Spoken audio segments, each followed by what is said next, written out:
When Jeanna confirmed that she was going to come, I asked if I could do the introduction because I wanted to tell a couple of stories.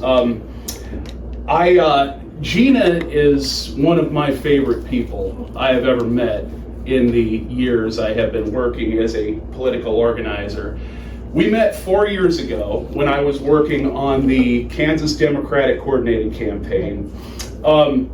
At the time, I was working 70 hours a week in 6 days. I had one day off. It was Monday. I had been trying to get in touch with the leadership of Miami County Dems because I desperately needed volunteers in Miami County. And it was kind of a good news, bad news sort of situation. They invited me to their monthly meeting, but they also said it was on Monday, which was my one day off. So now I had a choice. Do I give up my one day off a week, or or do I kind of like try to come up with some other plan? Well, I gave up my day off and I went to the meeting. Ultimately, I ended up being really glad I did.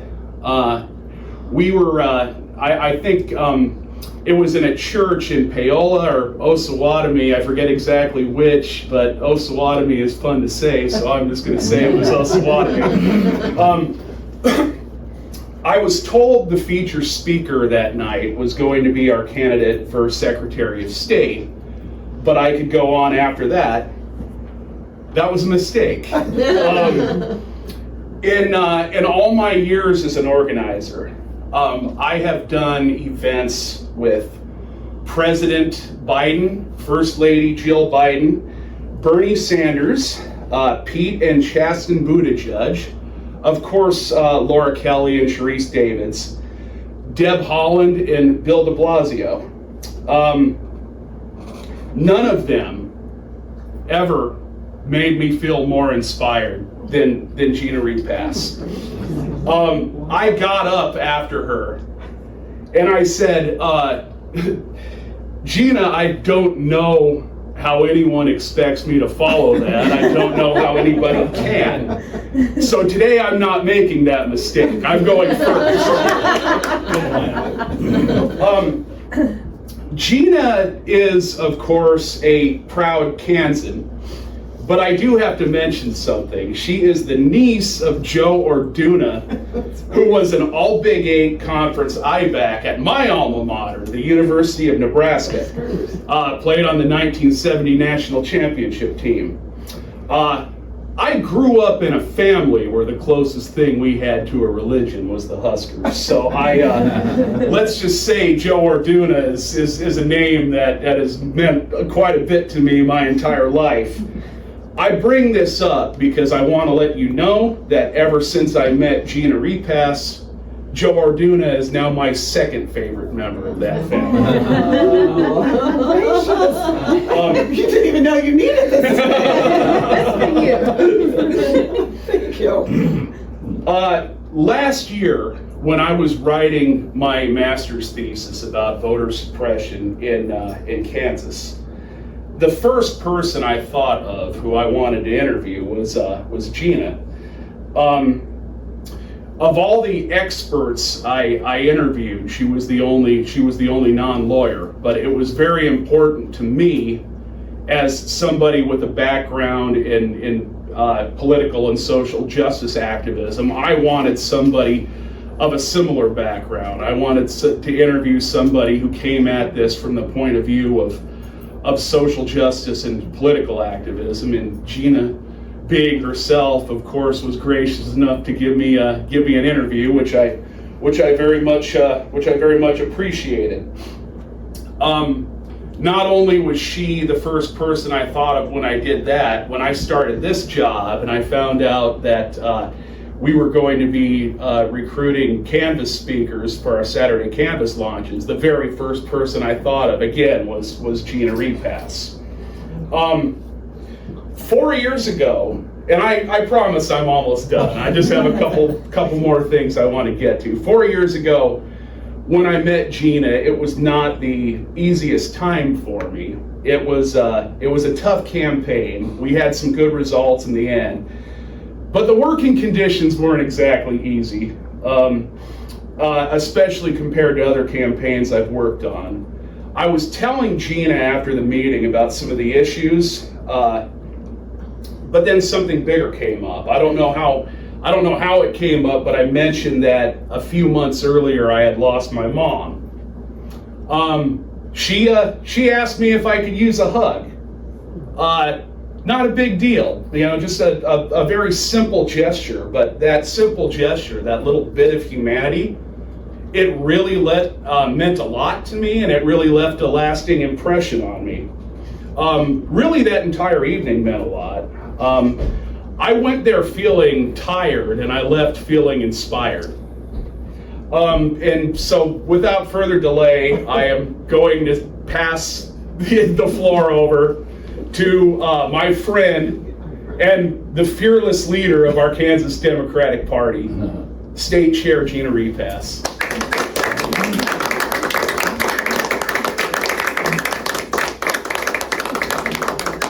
Thanks for coming. Well, you never know what you need. Not doing anything, like 70-hour weeks. Yeah, hi Dennis, good morning. Good. But this is day 12, so if my voice is cracking a little, it's just 12 days straight. And that's right, that's where we're going to be. That's where we're going to be. First of all, thank you for that glorious introduction. You never know, seriously, what someone's carrying with them, and I'll be vulnerable with a group of friends. It's rough go right now. Not for a bad reason initially. We have primaries, and that's the sign of a healthy party. Republicans primary each other all day long. We're new at it. We're at it. We've done some one-offs, Some people are hard to primary them. But statewide, we've got a lot going on. We face some new attacks. I've personally watched some behavior that I'm shocked by from people who have similar values, or we espouse those, but it's been a little rough. But thank you. I needed to hear. We all need words of affirmation. So let's be kind to each other. Let's try some kindness and grace. Well, I know that there's other stuff happening today, so I think I was tricked into coming to do a quick Canvas launch. Will you tell us about how you got Canvas, Madam Chair? I will certainly do that. That was kind of the plan. So back to you never know what you need. I was actually working at home. I had been on call since 7 a.m. and it's just one of those things between a Zoom and email and a phone call, and then someone's texting you while you're docking, and then the doorbell rings. I thought it was Walmart because my husband has now discovered Walmart Deliver.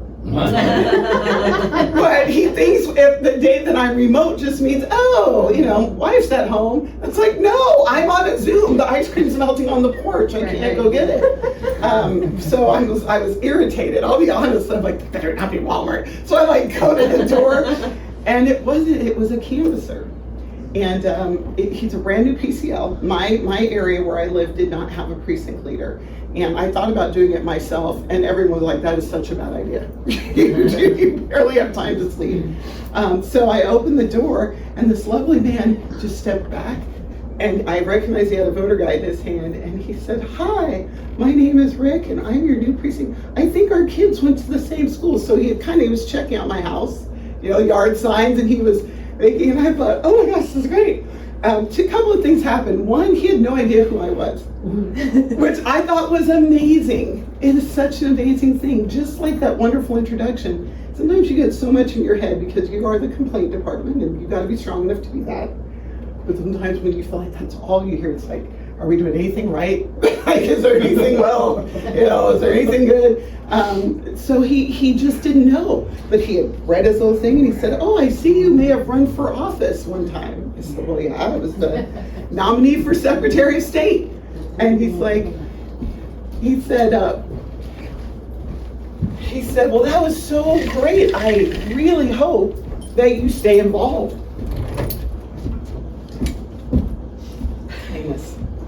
And he's like, oh, gosh, I hope you stay involved. And I said, well, a little bit. I'm the state chair. And he just goes, oh, no. And I just said, no, this is so great. And we had a wonderful conversation about what he's seeing on the doors. to your great chair's question, people aren't home. July is such a tough month. I live on call time. I call people all the time. July and January, it's just abysmal. People just aren't home. If you've got kids, you're running around camps, you're trying to get a last vacation in. If you've got a little bit of money, you're either in Colorado, or if you have a lot of money, you're in Europe. Like, it's just, July is the, we know this. It's the trudge. But I still love people who are home. What are you hearing? Vote No is picking up steam. Thank you to Melinda. Thank you to everyone who's working on that. But what I thought was interesting was, he said no one was decided about races that, in our minds, in my mind, maybe they're already decided. He's like, yeah, no, nobody's. Yeah. And they said, well, what about you? And he threw out a name that was very surprising to me. I was like, oh, well, what do I know? Pretty much nothing. So I think that we all have to understand these next couple of weeks, it is up to us to carry our messaging forward. First of all, on that daggum amendment. They are now running signs that say democracy, give us our democracy, red, white, and blue, vote yes. Then they are copying the vote no colors. Have y'all seen that in Lawrence? Yeah. So I have seen a few commercials on vote no, or from Quick, telling people to vote against the amendment, but I'm very concerned that there's confusion. Mm-hmm. I'm also, I'm also very concerned that for whatever reason, people are, have y'all on the doors, how is the canvassing going? I think is the question I want to ask. Because my canvasser was like, people just are still out. They'll get here, but they're kind of out right now. Much better than 3 weeks ago. Yeah, okay. Yeah, much better than. Nobody was here in June, like for people that did not want to be here for the World Cup and hosting and stuff, they were gone. And people Airbnb'd their homes and things like that to allow people to come visit. I mean, but that's what we found in June is if there was somebody home that answered, they may not actually live there. Well, our contact rate is about average, for it's about 30%, and some of it's higher depending on the precinct. Some of them have like block captains and they know their neighbors, and so they talk to everyone. And so we have pretty good turnout. But our first question is, do you need any information about the Supreme Court amendment on the ballot? And they say, oh, no. Well, how are you going to vote on that? Maybe I do need some information. And so they don't think they need information until you ask them how they're going to vote. So that's an interesting. I received 3 mailings, 2 big postcards with great information from Kansas United, and then I got a white flyer in the mail and 2 large postcards that had great information. It was like, man, these organizations are putting that stuff out.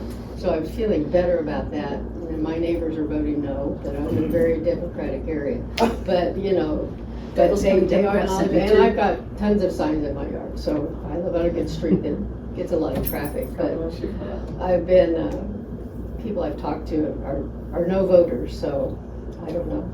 Well, you guys are the Bastion Blue. Yeah, we're in the blue. This is the oasis, and we're rolling out there. I'm like, whoo, you're crossing to Douglas County. I got it. I can smell the window from here. Downhill. Yeah, so that is how important. Well, I don't want to monopolize. I also want to acknowledge, I was joking with her outside, Marcy Francisco, Senator Francisco, elder stateswoman of this party. And I mean that with the highest regard and respect. My staff is obsessed with her. You think there's like a poster of her in the office. Because so much happens behind the scenes. That not just being a sitting senator, that she just pours in to candidates, campaigns, this party, and to me. And you are such a gift. And any chance I get to acknowledge that, I want to say, can we all thank her?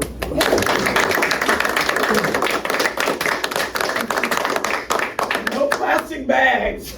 Not in this town. No, not at a KDP function. The first chair, the first Washington days, I was going to help organize, and they were like, don't have plastic bags. Well, I will kind of end as then you all move forward. I was thinking about what I wanted to say. I think most of you have heard me talk, heard my stories. I did an interview with a print newspaper, and I got to talk a little bit more about my mom. We did a documentary. It is now 12 years ago, which is crazy. It was 2014. My daughter had just graduated from high school, and we had agreed to do this, not knowing what we're getting into, and it was called Your Fellow Americans. You can Google it. I don't know, has anybody seen it? It was done by PBS documentary film crew, Your Fellow Americans, and they wanted to follow 3 generations of Black women. Someone had identified my mom, who was also in another documentary in the 60s. She was a civil rights activist, called A Time for Burning, and it was about integrating churches. But anyway, they knew about Mom and then asked me if my daughter and I would do it. So it was a real thing. I thought, maybe someone might follow us with the camera. I came in the door, there were lights everywhere in my house, and everyone's signing releases, and we're all getting mic'd up, and they're like, we want to catch you guys making dinner. I was like, I don't cook. we should have done some, where's the pre-production planning? But here's interesting. If you do watch it, there's a whole section talking about why I don't cook. I'll share it with you here in a second. But we ended up getting some chicken and mashed potatoes and things. And the first thing they filmed that day was us, me, my mom, my daughter having dinner at my dining room table and having a discussion. The discussion goes to, at some point, why I don't cook. I'll share it with you. It's because my mom started sneaking out of the house at 14 to go fight for the right to be seen as a human being, both as a woman and as a Black person. And her parents were terrified because they had come through Jim Crow. They understood her life was at danger.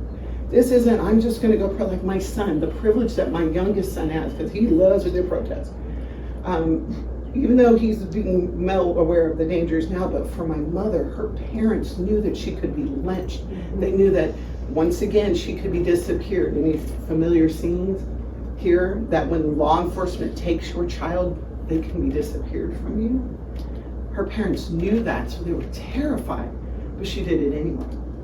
And what she wanted for me was for me to either be a doctor or to be, quite frankly, in politics. There was an intentionality about how I was raised. Things that they said to me like, no one is ever going to love you in this country. You are Black, you are a woman, you're Latina. No one's gonna love you. As a matter of fact, they're going to hate you. They're going to hate the things you stand for. They're going to fear you. That's a big message for a 5-year-old. But the message was always followed by, but we love you. We know who you are, and I need you to know who you are. You are strong, you are smart, you are brave, you are powerful, you are valued, you are important. Do you know that? And at 5, you're like, yes, I do. But at 7, you're like, yes, I do. At 9, you're like, yes, I do, because someone called me the N-word. And I said, you don't even know what that means. But I do, and that's not who I am. So by the time you're 10, 11, 12, 13, you've been drugged to protest meetings your whole young life, you understand that you were being groomed for moments such as this, where now I can stand up for others. I can continue to stand up for myself. So we're having that conversation at dinner, and Mom just flat out said, I didn't want her to be a domestic. She was talking about me. I wanted her to have every other skill in math and science, leadership and strength and service, but I didn't want her to cook or sew. She says this on camera. I was like, oh, that's fun.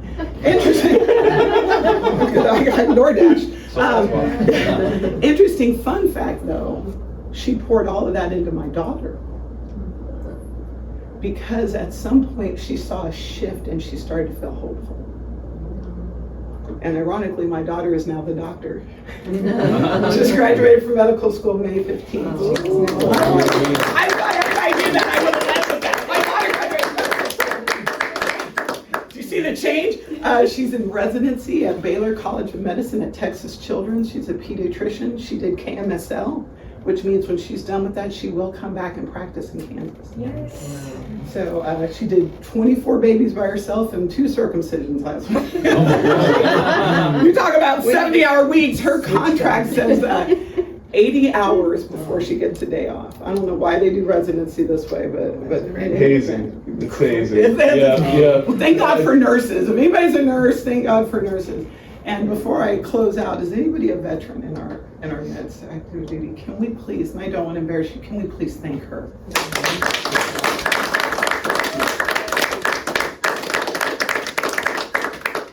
Democrats, we're patriots. We love this country. We fight for this country. So thank you sincerely. Well, I'm just going to close with kind of my familiar tagline. Since we're talking about Mom, we'll talk about her as we get ready for these next 3 weeks, this push. So we're a little over 3 next year. Less than 3. Less than 3. Tuesday is 2 weeks out, isn't it? 2.5. We got this. We got this. So in honor of Mom, as I've talked about, she was the civil rights activist, and she used to say to my brothers and I all the time, you guys are getting comfortable. You're getting too comfortable. And it wasn't conversational. There was heat on it. Like she said, y'all are comfortable. And I said, well, Mom, isn't that what you all fought for in the civil rights movement? So that your children and your grandchildren could be comfortable in this country. And she said, absolutely not. Absolutely not. We fought and we marched and we went to jail. Some of us died, not so you could be comfortable, but so that you could have equal access, that you could have equal rights in this country. Don't you dare get comfortable. And it just washed over me. But now that Mom is gone, by the way, we share this. You never live straight and the same in the world when you don't have your mom. I understand what she meant. Because we had Barack Obama, yeah? And we all got comfortable. We were post-racial. What we had done it, we were going to elect Hillary next. And then we got Donald Trump. Getting comfortable is like being on cruise control. It's like coasting. And we're smart Democrats. We all know that the physics tell you cannot coast up. As a matter of fact, you can only coast forward so long. You will come to a stop, and if a force acts on you, you will go backwards. Dobbs' decision, we are going backwards. The gutting of the voting rights, Section 2 of the voting rights, we are going backwards. Doge came in, unelected people, a grifter in the White House. We are going backwards. But the good news is, if we are willing to get uncomfortable, not coast, if we're willing to be uncomfortable, we can take this back. For my mother's sake, for her mother's sake, for the sake of our children, for our very lives. Get comfortable being uncomfortable for 2.5 weeks. Be as uncomfortable as you can. Your back hurts, your feet hurt, you're 70 hours in. God bless you for coming on your day off. Get comfortable being uncomfortable, because everything that matters to us is on the line. In honor of my mother, I believe in this. I believe in this. We've got this. So let's get comfortable being uncomfortable together, and let's go save democracy.